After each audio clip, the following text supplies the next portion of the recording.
Vous êtes-vous déjà demandé pourquoi certaines personnes peuvent garder leur maison impeccable, travailler toute la journée et avoir encore l'énergie de profiter de leur famille, tandis que d'autres vivent fatigués et entourés de désordre? Le secret réside dans une gestion du temps que peu de gens connaissent, mais qui peut radicalement transformer votre routine. Et si je vous disais qu'il existe un moyen de diviser votre journée pour moins nettoyer, plus vous reposer et avoir une maison toujours bien rangée? Cela semble trop beau pour être vrai, mais c'est exactement ce dont nous allons parler aujourd'hui.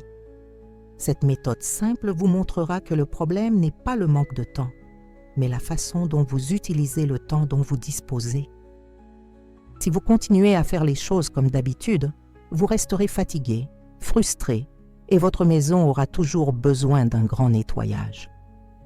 Mais si vous me suivez jusqu'à la fin de cette vidéo, vous découvrirez comment intégrer tout cela à votre routine sans sacrifier votre santé, votre repos ou vos loisirs. Je vous apprendrai à diviser vos 24 heures en 3 blocs efficaces pour un véritable équilibre entre travail, maison et repos. Et surtout, vous n'aurez pas à vous lever plus tôt, à dormir moins ou à renoncer à ce que vous aimez. Suivez-moi, cette transformation commence maintenant. Astuce 1. Comprendre la puissance de 3 blocs de 8 heures.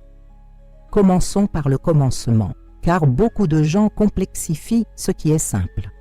Il y a 24 heures dans une journée, n'est-ce pas? Nous allons donc diviser ces heures en 3 parties égales de 8 heures chacune. Cela semble évident, mais la plupart des gens ne le font pas consciemment et finissent par surcharger une partie de la journée et négliger l'autre. La première tranche de 8 heures est réservée au travail ou aux obligations essentielles. Il peut s'agir d'un emploi à l'extérieur, de soins à un membre de la famille ou de toute autre activité qui occupe cette partie de votre temps.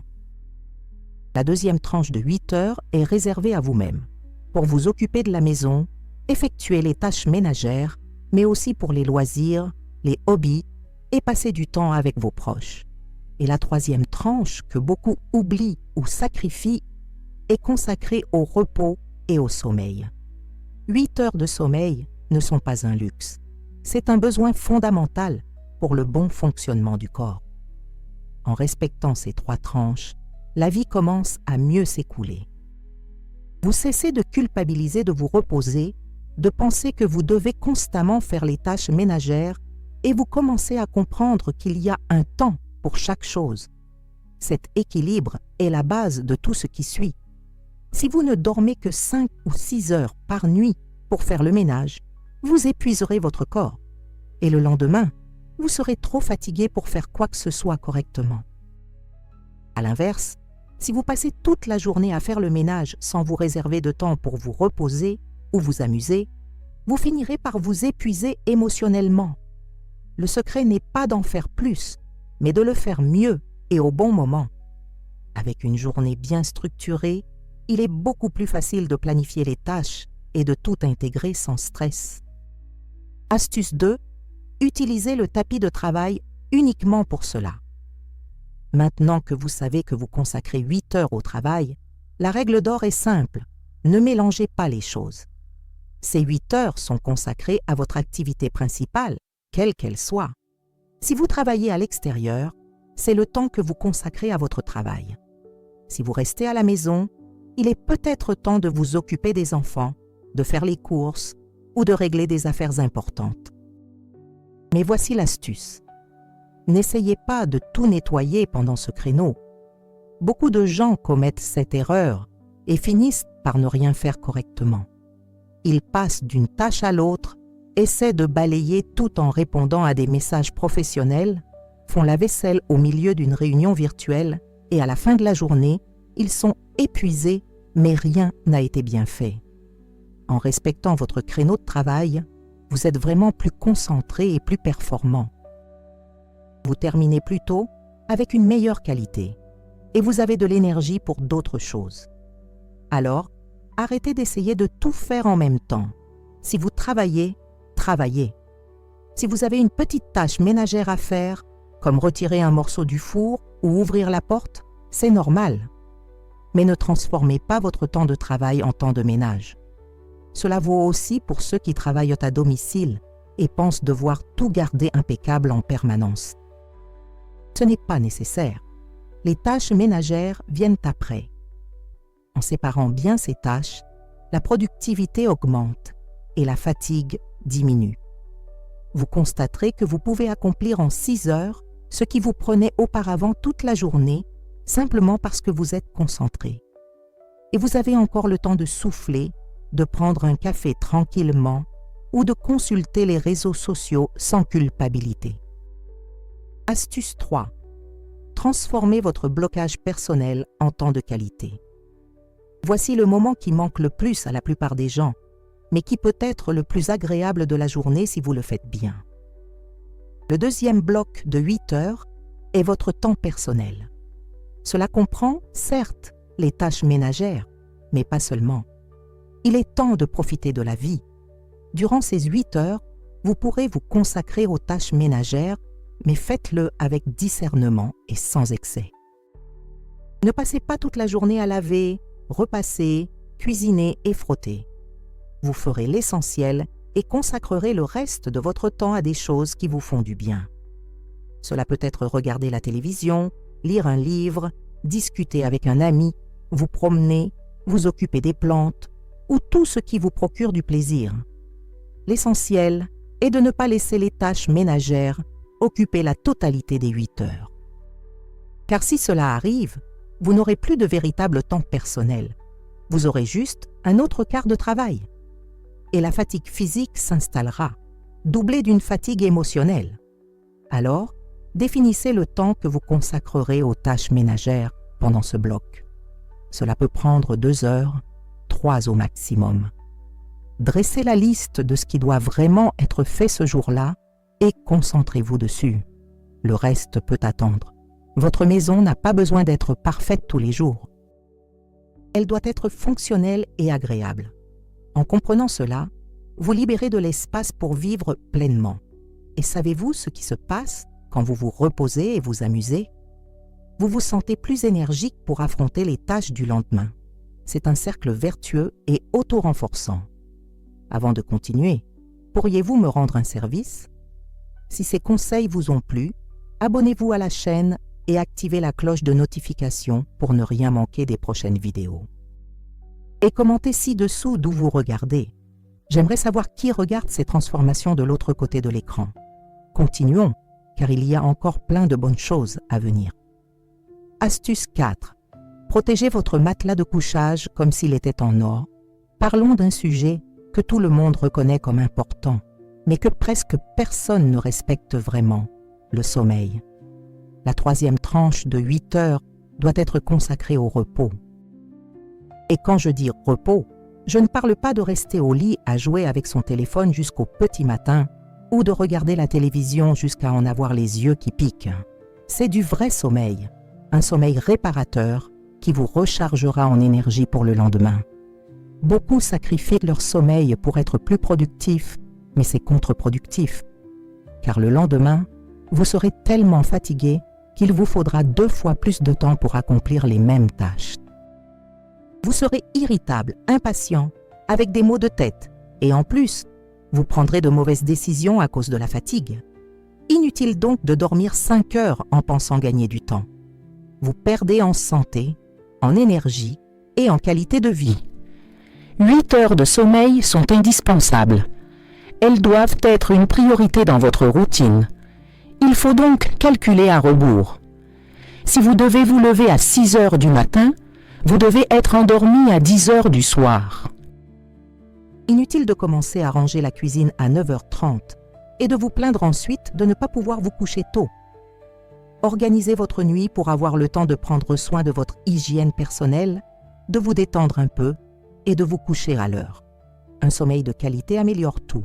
Votre humeur, votre énergie, votre mémoire, votre immunité et même l'apparence de votre peau.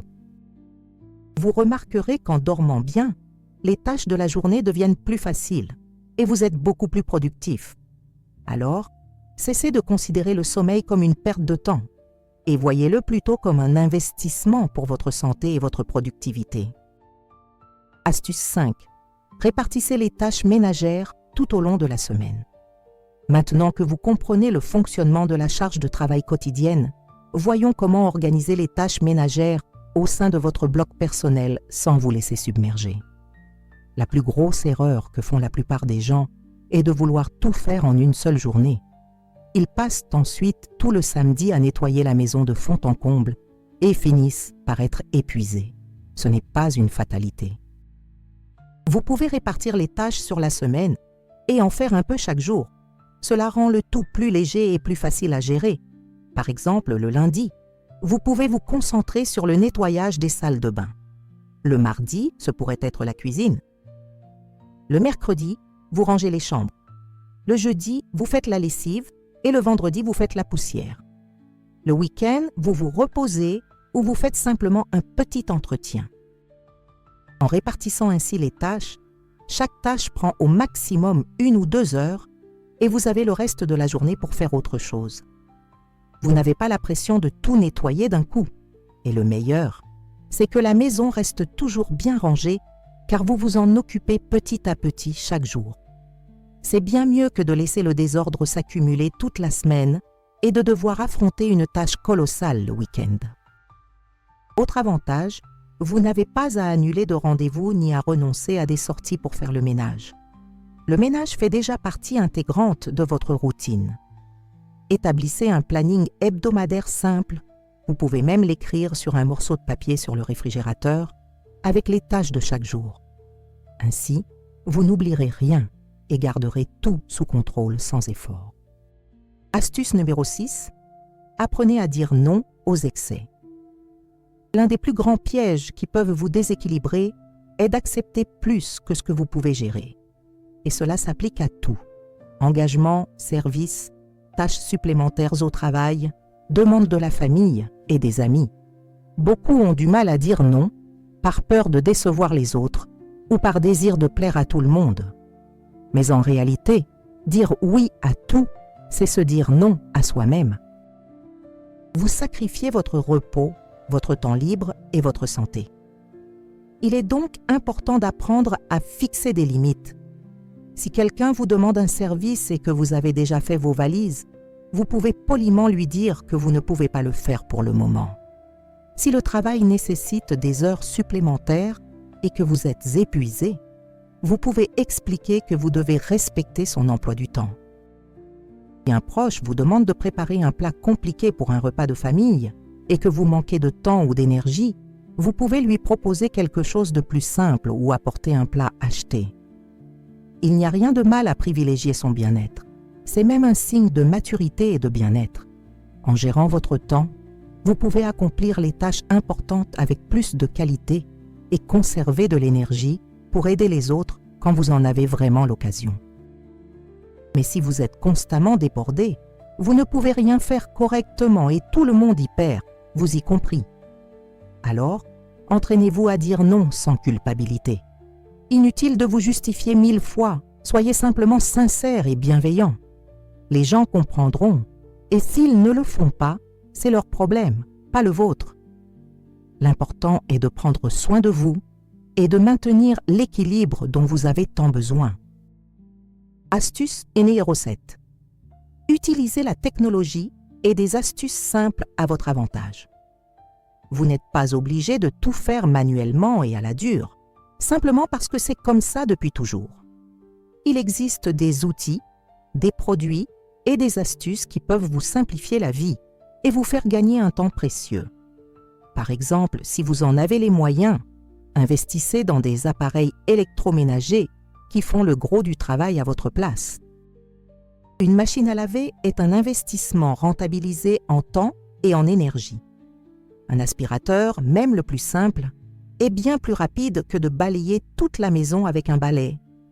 Une cocotte-minute électrique, un mixeur puissant, une passoire à riz, tous ces appareils vous permettent de cuisiner plus vite et avec moins d'efforts. Mais si vous ne pouvez pas vous les permettre pour le moment, ce n'est pas grave. Il existe des astuces simples qui fonctionnent aussi très bien. Par exemple, faire tremper la vaisselle dans un peu de liquide vaisselle pendant que vous faites autre chose facilite la lessive. Utiliser du vinaigre et du bicarbonate de soude pour nettoyer diverses surfaces est économique et tout aussi efficace que des produits coûteux. Utiliser un chiffon en microfibre pour essuyer les meubles tous les jours évite l'accumulation de poussière et un nettoyage en profondeur plus tard. Organisez vos produits de nettoyage dans un seau que vous transportez partout dans la maison vous évite de faire des allers-retours incessants dans le placard. Ce sont des petits gestes qui semblent anodins, mais qui, au final, vous font gagner du temps et rendre le travail moins fatigant. Alors, soyez attentifs aux conseils pratiques, testez ce qui fonctionne pour vous et créez votre propre boîte à outils pour simplifier votre routine. Astuce 8. Impliquez la famille dans les tâches ménagères. Si vous vivez avec d'autres personnes, que ce soit vos enfants, votre conjoint, vos parents ou vos frères et sœurs, vous n'êtes pas obligé de porter seul le fardeau des tâches ménagères. C'est la maison de tous et chacun doit y mettre la main à la pâte. Mais je sais qu'en pratique, ce n'est pas toujours facile, surtout si votre famille a l'habitude de vous laisser tout. Il vous faudra donc avoir une conversation franche et répartir clairement les responsabilités. Asseyez-vous avec chacun et expliquez-lui que vous avez besoin d'aide, que vous ne pouvez pas tout faire seul et que chacun devra assumer certaines tâches. Il n'est pas nécessaire que ce soit un discours théâtral. Cela peut être simple et direct. Ensuite, dressez la liste des tâches ménagères et répartissez-les entre chacun selon son âge et ses capacités. Un jeune enfant peut ranger ses jouets et aider à mettre la table. Un adolescent peut faire la vaisselle, ranger sa chambre et même aider à cuisiner. Les adultes n'ont aucune excuse pour ne pas faire leur part.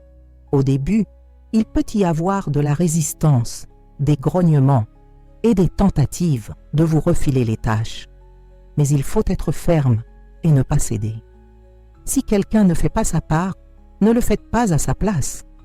Laissez la vaisselle sale de votre mari dans l'évier jusqu'à ce qu'il la lave. Laissez les vêtements de votre fils adolescent sales jusqu'à ce qu'il comprenne qu'il doit faire sa part. Cela peut paraître dur, mais c'est le seul moyen de changer les choses. Avec le temps, tout le monde s'y habitue et les tâches ménagères deviennent une partie naturelle de la routine. Et vous ressentirez un immense soulagement lorsque vous ne serez plus seul dans cette situation. Avant de continuer, laissez-moi vous dire quelque chose.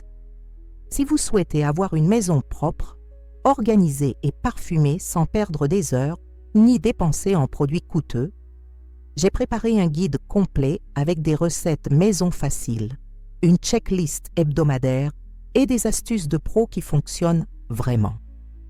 Le lien se trouve dans le premier commentaire épinglé. Passons maintenant à la vidéo. Astuce 9. Créer des routines automatiques qui fonctionnent d'elles-mêmes. Vous savez, ces choses que vous faites tous les jours sans même y penser. Se brosser les dents, boire un café, se coiffer.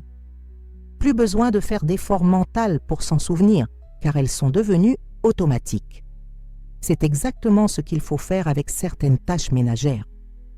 Transformez-les en routines automatiques qui se produisent naturellement, sans avoir à planifier ni à vous forcer à chaque fois. Par exemple, prenez l'habitude de faire la vaisselle juste après avoir mangé, avant même de vous asseoir sur le canapé. Au début, il vous faudra vous en souvenir et faire un effort. Mais après quelques semaines, cela deviendra une seconde nature. Vous n'envisagerez même plus de remettre la vaisselle à plus tard. Autre exemple, faire son lit dès son réveil. Cela ne prend que 2 minutes et laisse votre chambre rangée. Si vous le faites tous les jours, cela devient une habitude et vous le remarquerez à peine. Cela s'applique aussi à des choses comme ranger le linge propre le jour même où vous l'étendez, essuyer le lavabo de la salle de bain après usage et ranger vos chaussures en rentrant. Ce sont de petites habitudes qui empêchent le désordre et la saleté de s'accumuler. Et avec plusieurs routines automatiques, votre maison s'auto-nettoie presque toute seule. Plus besoin de vous arrêter une journée entière pour faire un grand ménage, car vous gardez tout en ordre sans même vous en rendre compte. Pour créer ces routines, commencez par 1 ou 2 choses à la fois. N'essayez pas de tout changer d'un coup, car cela ne fonctionnera pas. Choisissez une habitude, Pratiquez-la pendant 3 ou 4 semaines jusqu'à ce qu'elle devienne automatique, puis ajoutez-en une autre. Petit à petit, vous construirez un système qui vous convient. Astuce numéro 10. Prévoyez du temps pour les événements imprévus et un repos supplémentaire. Même avec la planification la plus parfaite du monde, la vie est au fait d'imprévus. Il y a des jours où l'on se réveille malade, où l'on a un problème inattendu à résoudre, où l'on reçoit une visite surprise, ou où l'on est tout simplement épuisé et où l'on a besoin d'une pause. Et ce n'est pas grave. Le secret pour maintenir l'équilibre n'est pas d'avoir un emploi du temps rigide et indéfectible, mais plutôt de faire preuve de flexibilité au sein de son organisation. Prévoyez donc toujours du temps libre dans votre planning hebdomadaire. Cela peut être une journée sans tâches programmées ou quelques heures libres dans votre emploi du temps pour intégrer les imprévus. Cela vous donne une marge de sécurité et vous évite de paniquer si quelque chose dérape. Si rien d'inattendu ne se produit, tant mieux. Vous pouvez utiliser ce temps supplémentaire pour vous reposer davantage, faire quelque chose que vous aimez ou avancer sur une tâche de la semaine suivante. Mais si une urgence survient, vous avez la possibilité de l'intégrer sans perturber votre routine. Autre point important, ne vous mettez pas trop la pression. Certains jours, vous réussirez à tout faire parfaitement, d'autres, vous ne ferez que l'essentiel. Et les deux sont justes. Vous n'êtes pas une machine, vous êtes un être humain avec une énergie et des émotions limitées. Alors si vous avez eu une journée difficile et que vous n'avez pas réussi à respecter votre routine, ne vous en faites pas. Vous vous y remettrez demain. L'important, c'est d'essayer et de progresser progressivement. La perfection n'existe pas et elle n'a pas besoin d'exister. Ce qui compte, c'est de prendre soin de vous, de respecter vos limites et de construire une routine qui vous convient et non qui la contrecarre. Nous voici arrivés à la fin de la vidéo et j'espère que vous avez compris qu'organiser sa journée en 3 blocs de 8 heures n'est pas seulement une technique de planification, c'est un changement d'état d'esprit. Il s'agit de décider que vous méritez une vie équilibrée, où vous travaillez, prenez soin de votre maison, mais aussi vous reposez et vous amusez. Il s'agit de comprendre que vous n'avez pas à choisir entre une maison bien rangée et du temps pour vous. Vous pouvez avoir les deux en gérant mieux votre temps. Il ne s'agit pas de faire plus de choses, mais de faire les bonnes choses au bon moment. Mettez en pratique ce que vous avez appris aujourd'hui, petit à petit. Vous n'êtes pas obligé de tout changer d'un coup. Commencez par diviser votre journée en blocs, puis répartissez vos tâches pour la semaine, puis créez 1 ou 2 routines. Progressez à votre rythme et observez ce qui vous convient le mieux. Dans quelques semaines, vous serez surpris de l'impact de ces changements sur votre vie. Avant de terminer, je tiens à vous rappeler un point important. Si vous souhaitez avoir une maison propre, organisée et parfumée sans perdre de temps ni dépenser en produits d'eau coûteux, j'ai préparé un guide complet avec des recettes maison simples, une checklist hebdomadaire et des astuces de pro qui fonctionnent vraiment. Le lien se trouve dans le premier commentaire épinglé. N'hésitez pas à le consulter pour transformer votre routine de manière pratique et économique. Et maintenant, j'aimerais connaître votre avis. Quel conseil vous a le plus marqué? Lequel allez-vous mettre en pratique dès aujourd'hui? Laissez un commentaire ci-dessous. J'adore lire et répondre à chacun de vos commentaires. Si vous n'êtes pas encore abonné à la chaîne, abonnez-vous et activez la cloche pour ne rien manquer des prochaines vidéos avec d'autres conseils pratiques pour votre quotidien. Merci de votre fidélité jusqu'ici et à bientôt pour la prochaine vidéo.